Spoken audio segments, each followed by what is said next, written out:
Hello everyone and welcome back to my channel. I am Tanaine and this is Everything is Everything.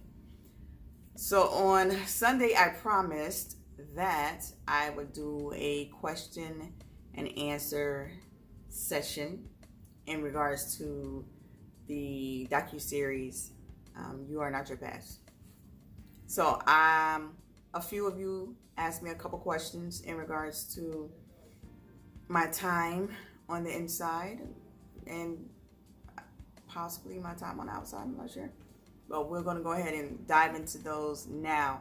It's going to be a quick video, not too long. The next episode of the docuseries will come out on Sunday, so be prepared for that. Stay tuned for that. It is, I think it's like the end of the prison journey. Yeah, I think we only have 2 more videos to go.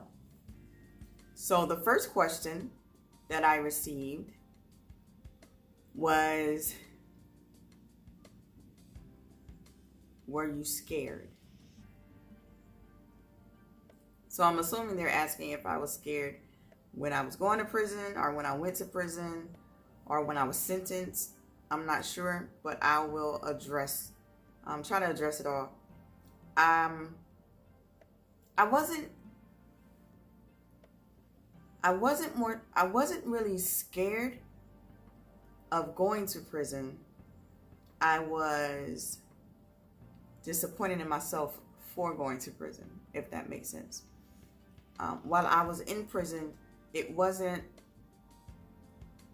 like people getting beat up on the yard or anything like that. The most altercations that went on were altercations between females that were messing around. So no, I wasn't scared. I was just disappointed in myself for actually going to prison. The next question is, did your relationships or family dynamic change when you were sentenced, and were your friends and family supportive? I am very blessed to have an awesome support system, and that is friends and family. My mom, my father, my uncle, my sister, and some of my close friends, they wrote me. They put money on my books. My father, I think he was there probably once a month. My uncle, the same. My sister came to see me. I had a couple other friends that came to see me, and they were just really supportive.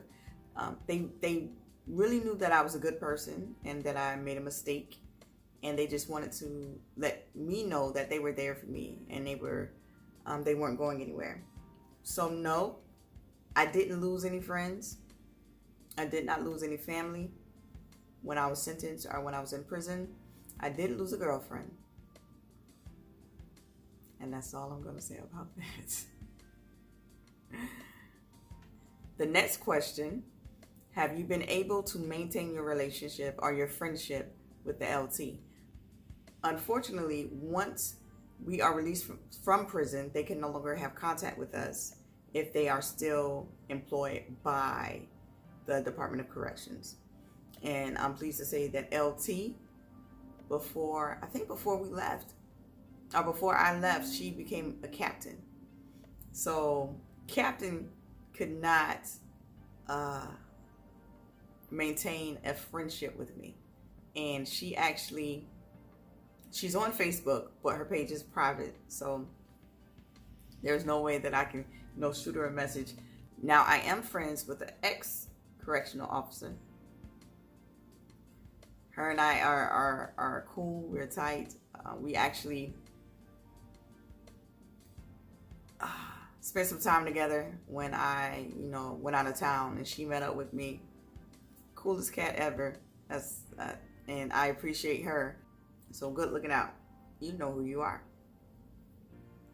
All right. I think, I answered that question. The next question is, did I keep in contact with any of the friends that I made while I was there? Absolutely. I have a few that's on Facebook. I have a few that I talk to on the phone.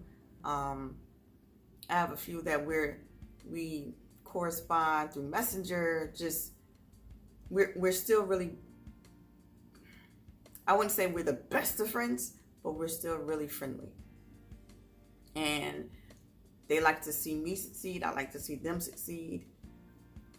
Also, Levy Forestry Camp has a page called Levy Girls on Facebook. So everyone that was ever at Levy Forestry Camp, I believe, is on this page. And we'll post things periodically about what we're doing, how we're doing.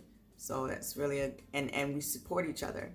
And we let each other know that, hey, you can do it. Keep going. Don't go back. Don't do it. Stay out. Be good. Don't do that. So, Levy Forestry Camp Facebook page. It's called Levy Girls, and we're a close knit family, and we do support each other. But yes, I do maintain or keep in contact with a handful of people that I was away with. All right.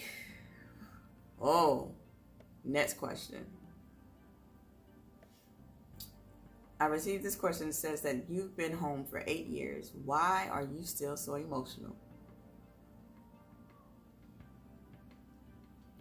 Well, I existed through my experience. For the 18 months that I was in the Department of Corrections, I existed and I did not live through it.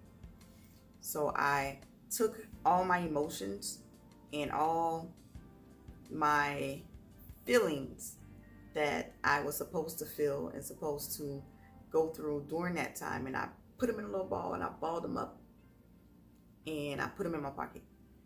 And I never talked about it after I came home.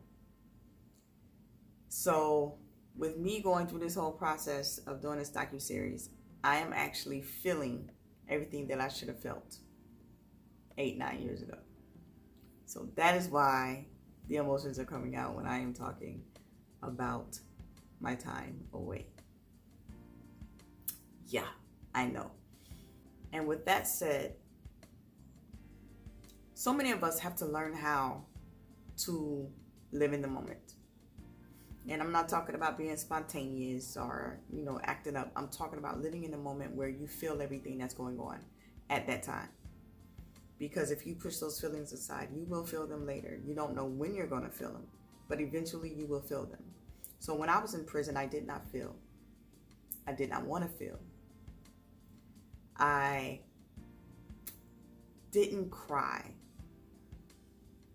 like I probably should have. I walked around existing in a place where I knew it was my temporary home.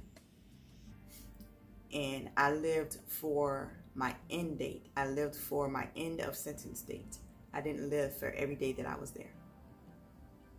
So my message, my prayer, my hope for you is that you live in every moment that you experience, and that you do not exist in those moments, but you feel them, the good ones, the bad ones, the happy, the sad ones.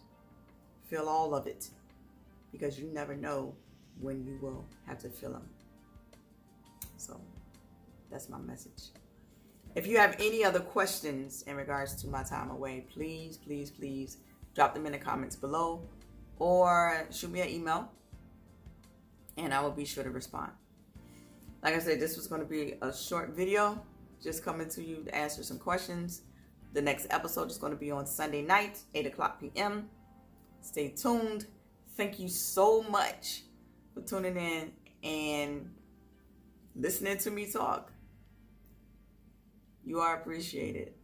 And I also want to give a very special thanks and a very special shout out to my friend Gerdo. I appreciate you because you are the reason that I'm even brave enough to tell this story. All right.